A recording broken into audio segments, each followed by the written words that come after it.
mbokk yi salaamaaleykum amaat mbégte contentement ci fi nga xamante ni que ni mooy Xéwal TV nee naa la chaîne leader parmi les leaders tey nag danoo def li nga xamante ni mooy choix bu am importance di Tafa le jeune Tafa nag jaratu la présenté àdduna wërngal këpp ñoo ko xam mu bokk ci li nga xamante ni mooy mouvement Siggi jot na ñu daal di koy bàyyi mu daal di nuyu ak waa àddina Tafa. ma lay dalal. Soxna si maa ngi lay nuyu di la ziar. di nuyu képp koo xam ne mi ngi siiwul Xéwal TV. di nuyu ki nga xam ni mooy kilifa kër gi di Serigne Bass Xéwal. nga xam ni képp ku dëkk Thiès xam nga ba njariñ la amal Thiès. di leen nuyu di nuyu tey xale yi nga xam ni ñi ngi liggéey ci kër gi. ndax bëri na Thiès bërëb yoo fi dugg. mais bi ma duggee si fii xam naa ni. xel dal na macha allah mu doon nag nuyoo bu am solo ñu daal di nag jàkkaarloo ak moom Tafa tey dañuy waxtaan du ma ni sax dañuy indi li nga xamante ni mooy actualité di ko teg ci li nga xam ne mooy taabal ji mais dama naan waxtaan laa ko tuddee. Tafa actuellement nii politique thiessoise naka nga ko gisee lan mooy sa gis-gis ci politique bi. bon Thiès suñu remonté ci histoire. xale lañu nag. dëkku bañkat yeggaleel. waaye dafa nekk.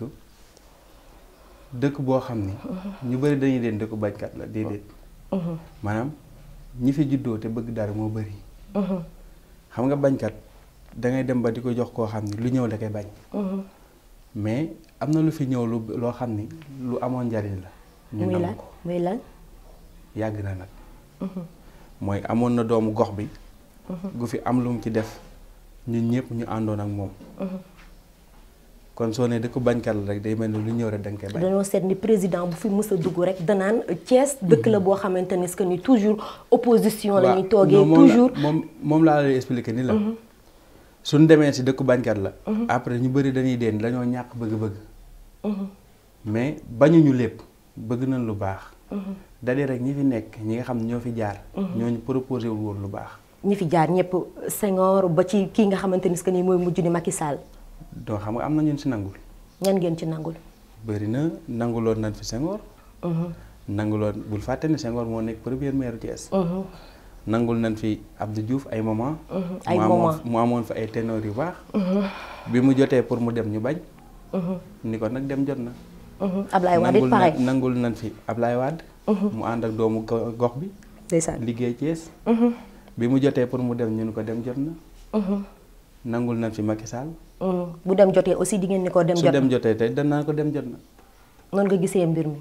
noonu la war a demee. macha allah mu doon kàddu yu am solo ma bëgg ñu dikk ci diggante ki nga xamante ni que ni mooy Siré Dia ak Ablaye Dieye. bokk ñëpp xam na ñii ci benn zone la ñu nekk. lan moo nekk seen problème. man pour vous dire fekkewu ma problème mu Siré Dia ak Ablaye Dieye. kon lu jiitu yow sa politique la yaakaaruma ni am nañ problème. ndax si ça existe. ndax leen am na nag Tafa bu fi nekk nag bëgg am loo xam ne da nga koy nëbb. parce que askan wi dañ ñuy déglu. xam nga du caaginu nëbb dara sax.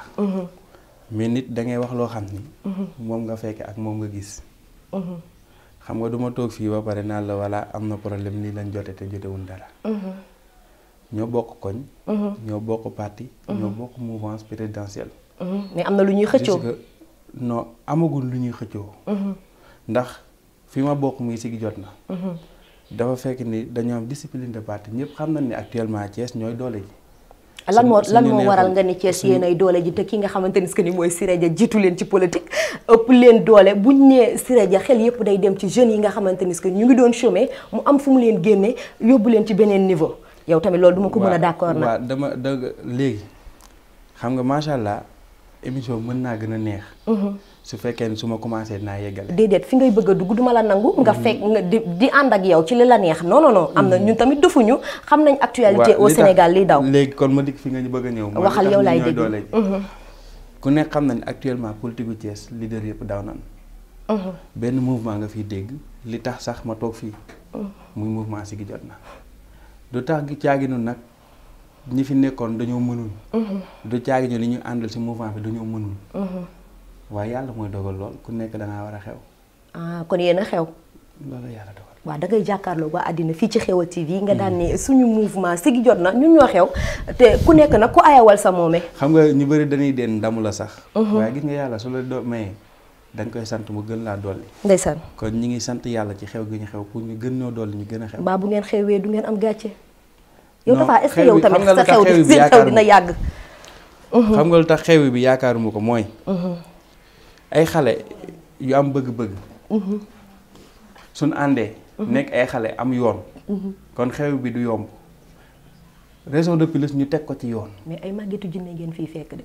non ban dem nekkee màgget la jinne la dangar ga wàññeeku. mais lu mu tuuti dese ngelaw ji wu jommal gone. xam nga ko tool si diggu dooleem du xeex koo xam ne màgget la. kon baax na. gis nga soo àndee ak ay xale. yoo xam ne am nañ avenir.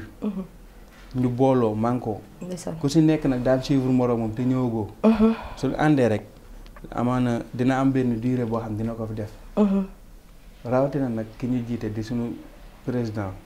di nit koo xam ne ku mat li mu doon la. ndeysaan di ndaw aussi. moo waral man la xewi bi du gaaw léegi. di rek ndax am nañ vision xam nañ fi ñu bëgg a jëm te incha allah dina fa yegg. bu neexee yàlla nga gis ni est-ce que amul loo xamante ni que nii buñ ko defoon mbir mi du gën a neex ki nga xamante ni que nii mooy Ablaye Dia daal di dem tafu ci ki nga xam ne mooy ginnaaw Siré Dia parce que buñ nee Siré Dia moo ko jiitu ci politique te moo ko ci mën. léegi lu tax waxoo inverse bi. li tax may wax inverse bi. waaw léegi dama lay wax leen gis nga politique du jiitu du mën. politique askan wi ñooy décider. ki war a jiitu. gis nga dualité bi nga bëgg a indi si Ablaye Dia ak Siré Dia. yàlla dogal na ni ñoom ba léegi nii déggoo Ablaye Dia ni la lii laa bëgg a nekk. par contre dégg nga Siré Dia ni la lii laa bëgg a nekk. mais est-ce que ñeme na koo wax ñëpp di ko dégg. non parce que dañoo am discipline de parti nag. mu leer ni la ki nga xamante ni mooy Macky Sall. suy dooleel Siré Dia lay dooleel. parce que Siré Dia dafa am doole fii nii à Thiès. loolu non doole Siré Dia. li ko mooy amal nit ñi njariñ doole jooju. moo nekk ci Ablaye ndax li Siré Dia doon rendre service Thiès yi. si doole état. mais nit nag loo ko bañ war koo mën a wax. lay rendre waaw lu may def nii. lay rendre. la Ablaye di rendre Thiès waa yi. te gis nga ñun xam nga lan la ñuy fexe. ba Ablaye ak Siré Dia. ak képp koo xam ne dafa bokk ci mouvement présidentiel bi. ànd booloo pour ñu mën a jël suñu mairie yi. mais mënuñoo bokk benn mouvement présidentiel ñun ñëpp di sotti Macky Sall. ñuy xuloo ko xiiroo ko. mais actuellement nii suñu xoolee position politique bi nga xamante ni que nii moom la waa kër Macky Sall di dund nii lañ def. mën nañu ñii dañoo séparation ñi jaar nord ñi jaar sud. non du est-ce que tamit bu ngeen booloo woon du tax li ngeen bëgg ngeen am. xam nga ba léegi déggoo tasaaroo. xam nga li ñu may loolu mooy. ku nekk xam nañu Thiès dafa bëri ay jeunes yoo xam ne soo déggee li si tax Idrissa Seck. doon wax naan à diplôme égal on choisit le Thiessois. parce que daam loo xam dafa nekk si Thiessois. muy lan.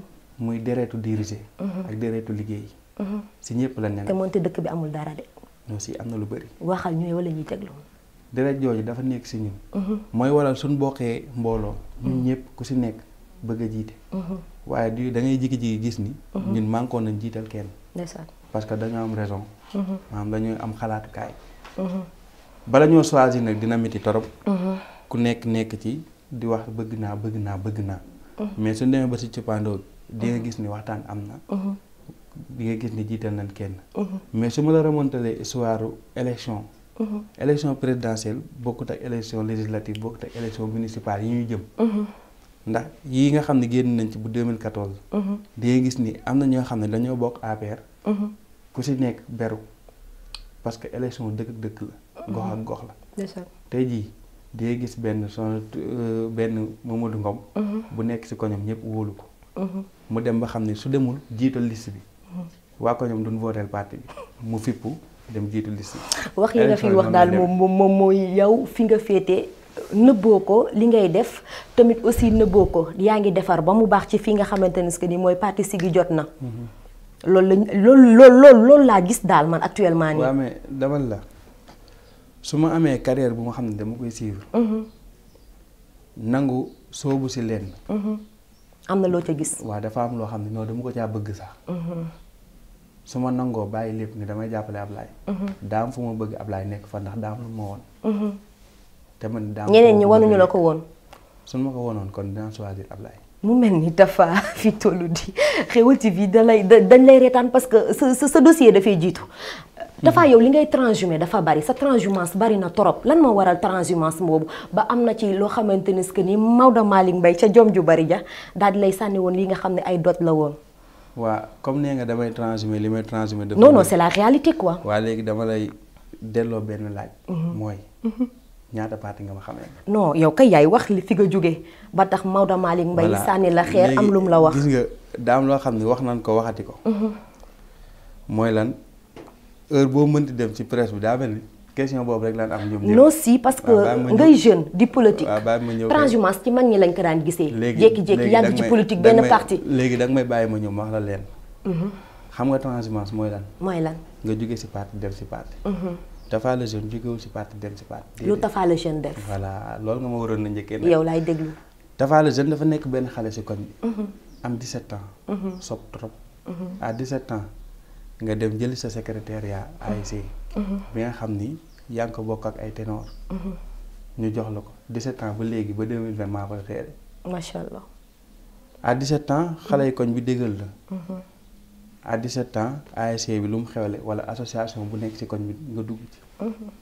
am ko yëngu suñu koñ. à 17 ans ñu ne dañuy dem jàppale ko. kooku kan la woon matuñu woon voté. kooku kan la woon muy Maodo Malick Mbaye. benn. xam nga matuñu woon voté. à 17 ans ba 2014. ñu dem élection yàlla dogal li mu dogal. ñu pare am suñu bac. préféré dem jàngi. ndax soo bëggee jariñ sa dëkk da ngay ami diplôme. ñu bàyyi politique. dem jàngi kon bàyyi woon nga fi politique ci diggante bi. looloo tax nit ñi ni Tafa li muy transhumé dafa bari ko. ñu bàyyi politique. dem jàngi. bi ñuy jàng nag ba yàlla dogal ñu am benn ci diplôme yi ñuy wut. ñu jëm ay élection locale. ku nekk xam na élection locale élection gox-goxaat la. ci la Tafa le jeune ñëwaat day soobu politique waaye bi may ñëwaat. dama peese gars yi xool ku ci nekk lan nga mën a jariñ lan nga mën a jariñ askan wi. ma xam ne Ablaye rek moo ko mën ma dem ci moom. kon soo toogee. non foofu moom duma fa d'accord ak yow parce que boo nee yow dama peese si parce que waaw bàyyi ma ñëw rek. yow laay xam déglu nga boobu ba léegi yaa ngi may déglu. soo toogee ni ma kon li ngay transhumé dafa bëri. comme day mel ni damaa jóge ci parti dem ci parti. ndeysaan. Tafa le jeune. benn parti la musu benn mouvement la musu mu milité. muy Siggi Jotna. Maodo Malick Mbaye ba ma fa nekkee li nit ñi xamul mooy. mooy lan. damaa créé son mouvement de soutien tudde ko jeunesse active autour de Maodo Malick Mbaye. di ko jàppale. muy ku baax koo xamante ni que nii dafa marqué ay empreintam ci li nga xam ne mooy politique bu Sénégal tamit nit la ko kii faw nga wax leeralal ñu mbir mi quoi. xam nga luy méritam xam nga luy méritam mooy. dafa fekk foo xam ne la fa nekkoon bëriwul. mu def fa lu bëri. ndeysaan. loolu mooy méritam. loolu képp ku dëkk sa Lamine nangu na ko. ndeysaan. mu mel ni suñ nee Tafa le jeune topp na kii nga xamante ni que ni mooy Ablaye Dieye te yow ñu ngi fort ci wewu bay nii Ablaye Dieye sax pour nga jot ko téléphone c'est tout un problème. waaw loolu de xam naa kon est-ce que duñ essayer kon. non qu'on se dise la vérité. da ngaa topp ci ginnaawam nii rek pour la forme mais am na ñoo xamante ni que maanaam pour te ñoo la fa mën ca kër ga.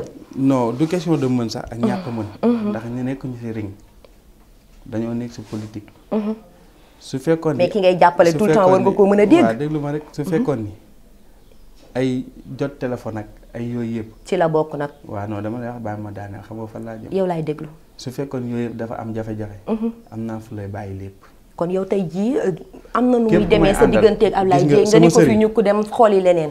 sama sëriñ Cheikh Ahmed Tidiane Sy day wax lu am solo. mooy lan. mu ni képp koo xam ne da ngay ànd ak moom ren ba diwan njariñu la. bàyyi ko fa kon da nga faa gis njariñ moo tax nga taxaw fa. yeneen bi dafa tere. ngay toog foo xam ne amul njariñ. ndeysaan macha allah mu doon kàddu yoo xamante ni yu am solo la kii di Tafa le jeune daat koy wax ñu daal di dugg ci li nga xamante ni que ni mooy la question du 3e mandat ana nan nga ko gisee en tant que politicien. en tant que koo xam ni. élection locale moo tax mu duggaat ci politique. mën naa ci bañ a wax waaye en tant que citoyen. gis nga dafa am ay charte yoo xam ne dafa tënk réew mi. mooy même école sax dañ lay jàng règlement intérieur. heure bu demee ba yegg ci loolu. dinañ ci wax. ñu jàpp ni. ki nga xam ne mooy le président Macky Sall tegul ci yoon. dañ koy xeex ba mu mat sëkk. suñ jàppee ni moom moo tegu ci yoon. dañuy ànd ak moom. foofu nga bëgg a canaliser mbir mi. su ma ko fa canaliser wul après xam nga lan lay nekk. maanaam di seen mirage dee ni mën nga cee naan. xam nga sooy daw si oto naaj bu tàng da ngay seenub ndox. doo ko mus a jot. dëgg la su ma si bëgg wax noonu lay mën a dem.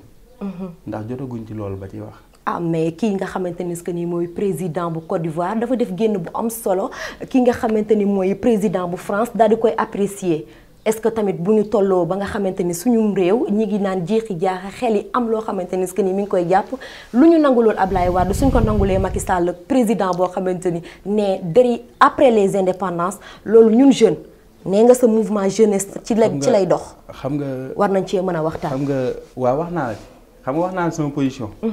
nee naa suñu demee ba bis ba.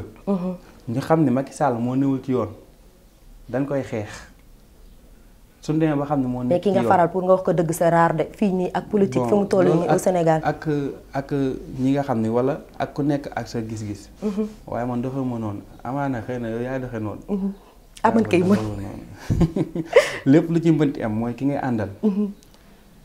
politique du daayira du tarixa. politique vision la. mais dañ ne politique góor mënu ko de. non loolu ku dul góor moo koy wax. mais ñun ñi nga xam ne ay góor lañ leen rek ñoon mooy suñu gox nan la ñuy def ba changer ko. ñun xam na ni politique góor dëgg da koy def. et je te dis une chose dinaa la nettal dara ci benn pour wan la ni li tax ñun nit ñi naan politique dafa xaraam. man su ma gisee koy wax damay tiit. yow laay dégg. gis nga Seydina Mohamed. sallallahu taala wa sallam. dafa def ay actes yoo xam ni ba léegi politiciens yi dañ koy def mais xamuñu lu tax. Seydina Mohamed dafa jóge Médine. war a ñëw Màkk. mais boobu bund xataal moo ko fa taxoon de ma ñëw rek. waaw tey lan moo tax nga indi débat wu Seydina Mohamed te diggante ñaari politiciens la. entre Siré Dia ak ki nga xam ne mooy Ablaye Dieye. tey nga ñëw bëgg maa yóbbu man invité wu ma Iran Ndao de. non invité wu Iran Ndao waaye du Iran rek moo war a wax ci diine. kon baax na. dama lay wax leen. gis nga suñu demee ba ndaw nga invité ko mu toog. mënu laa wax dara ci li nga xam ne moom da koy dund wala da koo gëm. boobu la réew mi nar a torox. ndeysaan. nga tey ji fii ma toog. soo fi invité woon ab benn chrétien. war na laa wax ci ay waxam ay référence am. ni la Insa nee na wala Jésus nee na. ma defee ne Ablaye Dieye mooy sa référence. non man benn référence laa am. ci nit ku may xool. muy sam papa. macha allah. keneen ku ci nekk. da nga teg projet ma gis projet boobu ni baax na ci réew mi ma ànd ak yow. ndeysaan. su ma demee ba xam ni projet bi baaxatul ci réew mi. dinaa la fa nit ñu ko xool lu ma def. ndeysaan. loolu la. mbir mi daal loolu la. ni kii nga xamante ni que ni mooy Abdoulaye Dieye mouvement am bari na doole ana naka ngeen defee taxawaay ak naka ngeen di jàppalante. bon mouvement Siggi jot na. dafa nekk mouvement boo xam ni maanaam façon bi ñuy liggéey da ngay dem sax ba jàpp ni yow ab parti politique la. tellement que dafa efficace. dama la si jox exemple. dernièrement dégg nga ni ne femmes yi mouvement Siggi jot na ñooy conférence. nga gis képp koo xam ne dafa bokk ci mouvement bi di jigéen. li musul am ci fenn nag. mooy conférence religieuse ñetti ministre teew ci ay maire teew ci. ay député teew ci. loolu xam nga lan moo ko waral. lan moo ko waral. relation ak doole ji nga xam ne mouvement bi am na ko. ak personne ressource yi ci nekk. moo waral ba tey jii soo wootee ñëpp daw ñëw. macha allah. jamono yële. jeunes yi seen boor. daal di woote nga dem maamu rassemblement. def seen randonnée pédestre. jeunes yëpp génn. xamal tax loolu. lan moo tax loolu parce que gis nga ndaw daa am loo xam ne da nga ko ci war a tàggat. randonnée pédestre message yi mën a jàllale bëri na. lépp nga basé ko ci sport. ngay gis ñi nga xam ne mooy personne âgée yi. ñoom ñoo wàlloo meerum porte à porte yi.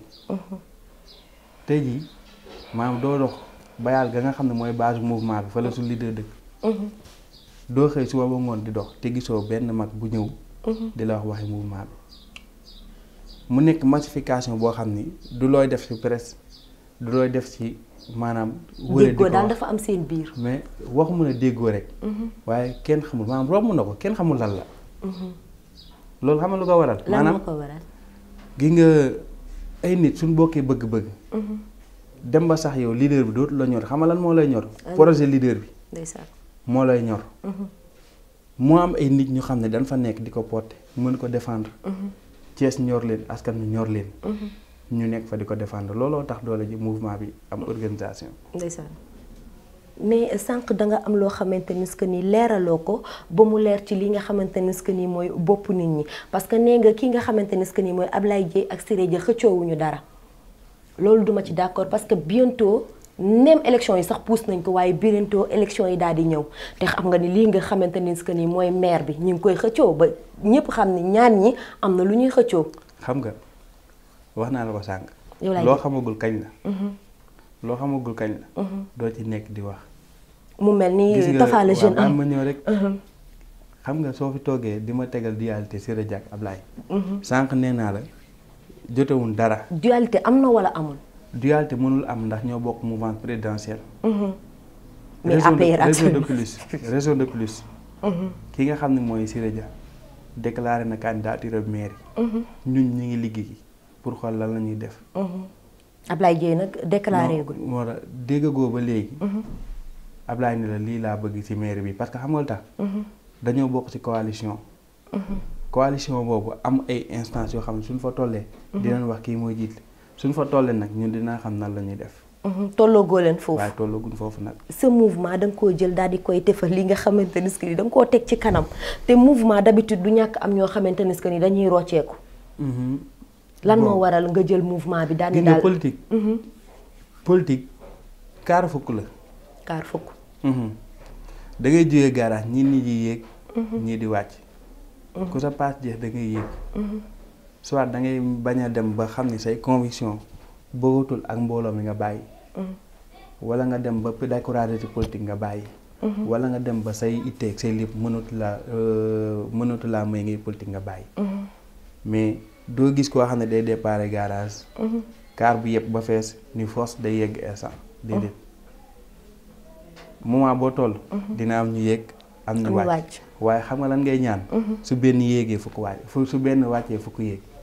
man de fi mu toll li ma liir ak li ma jàng moom mooy ruus nga Maodo Malick Mbaye daan ni ki nga xam ne mooy Tafa la jeune gëmul dara transhumance bi ñuy wax dëgg la ci moom parce que boo jógee fenn rek dem fenn rek mooy def marqué nga un pas te xam naa yow ni ma la gisee nii est-ce que loolu. non maanaam. soo bëggee indi si diw nee na ak ay Maodo Malick Mbaye ak ay yooyu yëpp. man fii Ablaye moo fi indi. Maodo pour ñu tëj kàddu googu. sama xarit papa la sama papa la. ndeysaan sama papa tuddi na ko doom. waaye politique du famille. di sant samay ñaari waajur ndax gi nga bu ma defee sama choix. ñoo ma ci gën a encouragé. ah bon. macha allah. bi may def sama meeting. mu ñëw. mais bu mu ñëwee dalaa sànni xeer de. kooku xam na non kooku xam na ci rëb. mais soo fi nekkee nag ñu bëgg a def force ni. ki nga xam ne mooy Maodo Mbaye wala Tafa la jeune ay Maodo Mbaye ñaakaar ak yooyu yëpp loolu du dox daal maanaam. suñuy wax nan wax ci objectifu Tafa la jeune ak Siggi jot na. léegi loolu question bu am solo la yow yaa koy débattre sa bopp ana lan mooy sa objectif ci parti bi ci mouvement bi nga xamante ni que ni mooy Siggi jot na. Ablaye dafa nekk jeune boo xam ne self-made man la. Thiès la juddoo Thiès la yaroo. ba liggéeyam may ko mu dem Dakar mu dem Port. macha allah di fa liggéey ci liggéey bu minimum. ndax koo xam ne une semaine 3500 nga doon gaye nga dem ba installé fa sa société.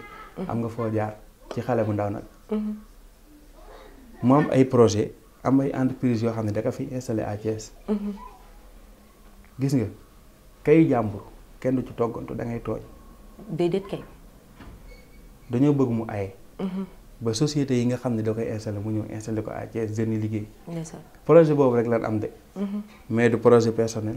du loo xam ne xaalis a tax du dara tax mais dañoo gis li nga xam ni. am na ko pour Thiès. ak gis-gis nga xam ni askan wi ñoo ko am ak moom. ak parallèlement am day mel ni ñaari droit yoo rëdd quoi. macha allah li Ablaye bëgg ak li askan bi bëgg moom la moo ñoo ànd. moo tax ñu def choix ci moom. mu mel ni waxtu bi xoj na ñu koy ñaanal li nga xamante ni que ni mooy ay objectif am daal di réaliser wu ci ville bi nga xamante ni que ni mooy Thiès ana lan moo doon sa kàddu gu mujj ak la ngay tàggatoo. waa àddina di la sant di la gërëm. ci émission bi gàtt na trop mais am na solo. parce que gis nga dafa am loo xam ni li naan soo juddoo ci koñ. yàlla may la tànk loxo nopp bakkan baat bët gémmiñ ginnaaw biir mbagg bopp nga dëkk ci koñ bi di gis ñoo xam ne ku ci nekk am na lu manqué le da nga war a am fulla xam sa mission xam nga lan mooy mission boobu. fexe ba ñi nga xam ne dañoo manqué le benn ci cër yooyu la yàlla may nga mën ko satisfaire. ndeysaan. loolu dafa nekk loo xam suñu bëgg-bëgg la. bi ñuy ñëw fii. dañoo signé pacte ak suñu borom. ndeysaan. pacte boobu mooy jariñante. kon suñu sañoon ñun ñëpp ñuy jariñante. te vraiment lii nga xam ne dañ ko fi teg. mi ngi lay jariñ yow di ma jariñ man. di jariñ képp koo xam ne mi ngi ci kër gi. di ñaan yàlla mu yokk. di gërëm ñi nga xam ne ñi ngi ñuy seetaan.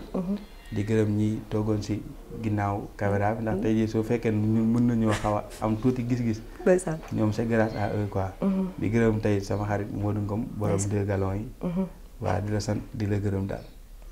waaw kay mbokk yaa ngi noonu li nga xamante ni que ni mooy seen émission xew-xew daal di def nii nag actualité invité jeune mu am dynamisme doon jeune boo xam ne Thiès ñëpp a ko bëgg ñëpp a ko respecté macha allah tabaarakallah nee naa la beneen yoon lay doon beneen invité lay doon fii ci Xeweul TV ñoo ngi leen di jaajëfal.